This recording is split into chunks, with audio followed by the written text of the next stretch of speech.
ठेठ हरियाणा देखण और सुनन आया जुगाड़ी पत्रकार पवन गिल की राम राम। भारत की आजादी के लिए 23 मार्च 1931 को फांसी के फंदे को गले लगाने वाले महान शहीद भगत सिंह, सुखदेव और राजगुरु के बलिदान को कभी भुलाया नहीं जा सकता। जब जब आजादी की बात होगी तब तब इनकलाब का नारा देने वाले भारत माता के इन वीर सपूतों को याद किया जाएगा। भगत सिंह के पूर्वजों का जन्म पंजाब के नवाशहर के समीप खटखड़ कला गांव में हुआ था, इसलिए खटखड़ कला इनका पैतृक गांव है। भगत सिंह के दादा सरदार अर्जुन सिंह पहले सिख थे जो आर्य समाजी बने। इनके तीनों सुपुत्र किशन सिंह, अजीत सिंह और स्वर्ण सिंह प्रसिद्ध स्वतंत्रता सेनानी थे। 13 अप्रैल 1919 को हुए जलियांवाला बाग हत्याकांड ने भगत सिंह पर गहरा असर डाला और वे भारत की आजादी के सपने देखने लगे। जानकर हैरानी होगी कि परिजनों ने जब भगत सिंह की शादी करनी चाही तो वह घर छोड़कर कानपुर चले गए।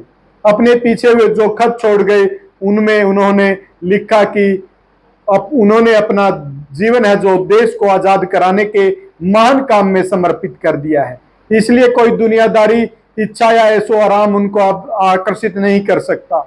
ऐसे में शहीद आजम की शादी हुई, पर कैसे हुई इसके बारे में बताते हुए भगत सिंह के शहादत के बाद उनके घनिष्ठ मित्र भगवती चरण वोहरा की धर्म पत्नी दुर्गा भाभी ने, जो स्वयं में एक क्रांतिकारी वीरांगना थी, कहा था फांसी का तख्ता उनका मंडप बना, फांसी का फंदा उनकी वरमाला और मौत उनकी दुल्हन। एक समाचार पत्र के संवाददाता ने जब सरदार भगत सिंह के भांजे सरदार जगमोहन सिंह से बातचीत की तो उन्होंने भगत सिंह के जीवन से जुड़ी कई अनसुनी कहानियां बताई। उन्होंने बताया कि 8 साल की उम्र में एक बार सरदार भगत सिंह अपनी छोटी बहन के साथ बैठकर पढ़ाई कर रहे थे। उस दौरान भगत सिंह को कोई किताब पढ़ रहे थे।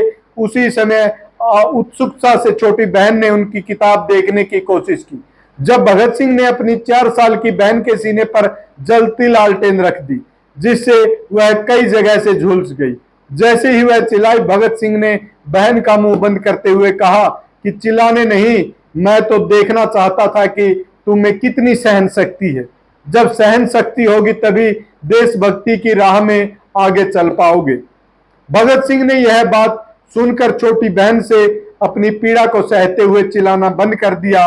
सरदार जगमोहन सिंह ने बताया कि भगत सिंह मामा बचपन से ही कसरत के बेहद शौकीन थे। वे लाहौर में हुई लठबाजी प्रतियोगिता के चैंपियन भी रहे। एक बार वो अपनी मां के साथ तांगे से कहीं जा रहे थे। कुछ दूर चलने के बाद तांगा एक गड्ढे में पलट गया, जिससे मामा के सीने की 2 पसलियां दब गई। उसी की वजह से वे नानी से कहते रहते थे, मैं इतनी कसरत करता हूं लेकिन मेरा सीना पूरा नहीं फूलता। आपकी वजह से मेरी 2 पसलियां दब गई। आप मुझे लेकर नहीं गई होती तो शायद मेरी पसलियां न दबती और मेरा सीना पूरा फूलता। जगमोहन सिंह बताते हैं कि भगत सिंह तैराकी और नौका चलाने के बेहद शौकीन थे। वे कितने भी गहरे पानी में बांस के सहारे चल सकते थे। 1926 में कानपुर में भीषण बाढ़ आई, तब उन्होंने बीके दत्त के साथ मिलकर बाढ़ पीड़ितों को बचाने के लिए काफी दिनों तक काम किया। मेरी मां बताती थी कि लौटते वक्त उनके पैरों का निचला भाग लगातार पानी में रहने के कारण गल गया था। ये थे आजादी के बड़े क्रांतिकारी भगत सिंह के अनसुने किस्से। आपको कैसे लगे कमेंट में जरूर बताएं। आप इस चैनल से जुड़कर इस चैनल को सब्सक्राइब कर लें, फॉलो कर लें, ताकि हमारे आगे आने वाले ऐसे जो किस्से हैं जो आपने कभी नहीं सुने वो हम आपको आपके पास लाते रहेंगे। जय जवान जय किसान, इनकलाब जिंदाबाद।